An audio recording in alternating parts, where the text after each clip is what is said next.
What is up, guys? It's Brillymister here, and welcome to my Magister guide for people that are starting to kill Magister. Kind of a beginner's guide. Obviously, you can do it much better if you already know how to like full tick, auto attack, and everything like that. But this is for people that are thinking about starting to do Magister and want to sort of know roughly the mechanics and how to start killing it. If you do enjoy the video, don't forget to subscribe and hit the little bell icon so you're notified of all my future content. And if you do enjoy the video, don't forget to drop a like. A lot of hard work and time went into this, and hope you enjoy. So we'll start with the requirements. You need 115 Slayer to be able to hit and damage the Magister. You can boost this with a Wilder Pie, but it does need to stay above 115 for the entire duration of the kill. 96 Herblore for overloads, however if you have Supreme Overloads they're definitely preferential.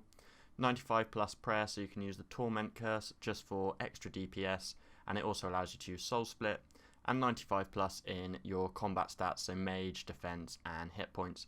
Although if you've got 115 Slayer, you're probably going to already have 95 plus in your combat stats.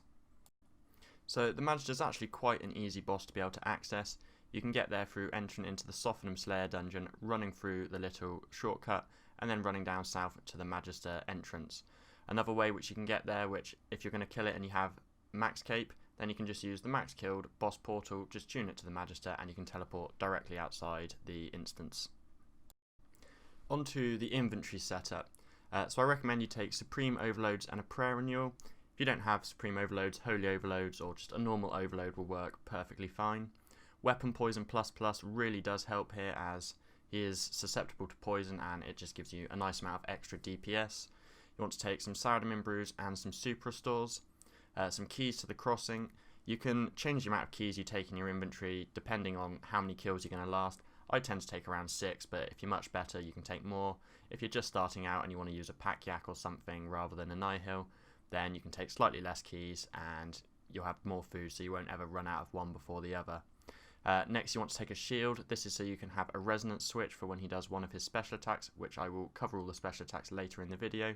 I also take a staff with a planted feet switch on it, just to make my sunshine last a little bit longer.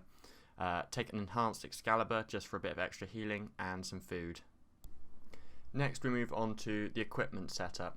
I personally use Virtus as it gives you a little bit of a life point bonus, but Animacore armor works fine as well. If you do want to upgrade, you can upgrade to Tectonic armor.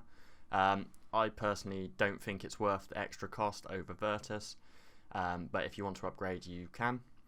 I use an Amulet of Souls because it gives you that little bit of extra healing whilst you're using Soul Split, which really comes in helpful here. If you don't have an Amulet of Souls, then any of the blood necklaces, like the Blood Arcane Stream or something like that, would be brilliant here as well.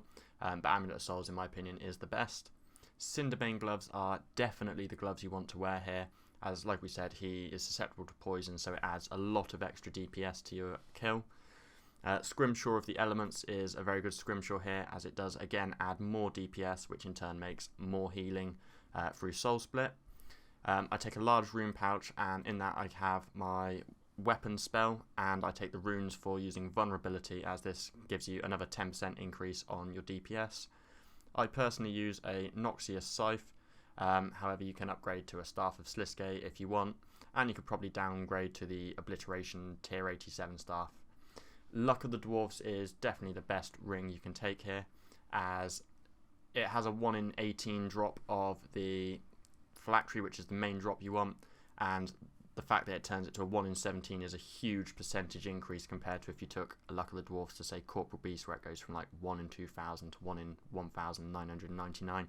It's definitely worth it.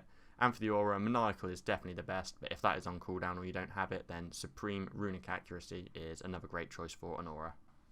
When you're killing the Magister, there are 4 phases to the fight. During the first phase, you just kill it like normal. The second phase, when he gets 150,000 hit points, he will start draining your stats and your hit points. You can restore these with a Super Restore. Once he hits 100,000 life points, he will start periodically hitting 600 on you through a Soul Pillar. You can kill this if you want, which it's not really worth the time taken to kill it.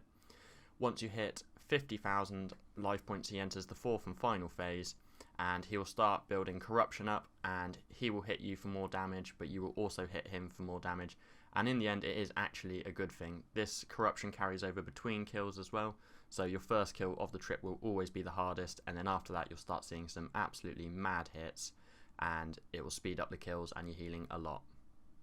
So there are 5 special attacks that you need to worry about whilst killing the Magister. The first one is the "You'll Dare to Fight Me." He will charge into you and do a melee hit.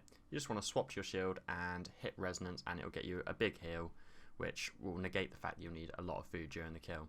The second one is he will use like an asphyxiate on you, where he'll hit you for constant damage until you use a threshold on him, and he'll also heal himself for the same amount of hit points that he's hitting you. You can just avoid that by using a threshold. The third special attack is he'll hit the staff of the ground, and he will use a charged range attack on you. You can swap to prey range for this, but it's personally not worth it. I just tank it. The fourth one, he throws out a bomb, just says dodge this. You just have to run away from it. This is a really, really easy one to be able to dodge. The fifth special attack you need to worry about is he will summon 2 minions. This is probably the hardest one of them, as the DPS can quickly start adding up on you.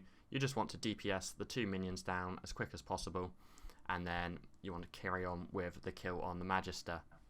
There is a 6th special attack, but if you're using mage you don't really need to worry about it much, and it's if you stand in melee distance for long enough, he will stun you and spin off away. If you do end up getting hit with this one in melee range, then you can just use freedom and you'll be unstunned again, but you shouldn't really need to worry about that if you are using magic for the kill. So I'm going to now show you a full kill and talk you through what I do. So you want to start off the kill just by hitting him a little bit and using your vulnerability and making sure you have all your potions and everything up and active just to increase your DPS. The first phase, all you have to worry about is dodging the special attacks. Like for there, he threw a bomb out. He might use a "Do you dare fight me" to come charge in. Once he hits 150,000 life points, you want to start using your threshold abilities, as he will start draining your hit points down, which means your food starts to heal you for less, unless you use super swords to boost it back up. Once he starts getting down towards 100k life points, you want to start charging up your adrenaline, ready to use a sunshine aura. This is where I swap to my planted feet switch, and then quickly switch back to my main hand weapon, and it gives me the increased time of the sunshine, but then I can obviously swap back to my main weapon to get the same amount of DPS I was before.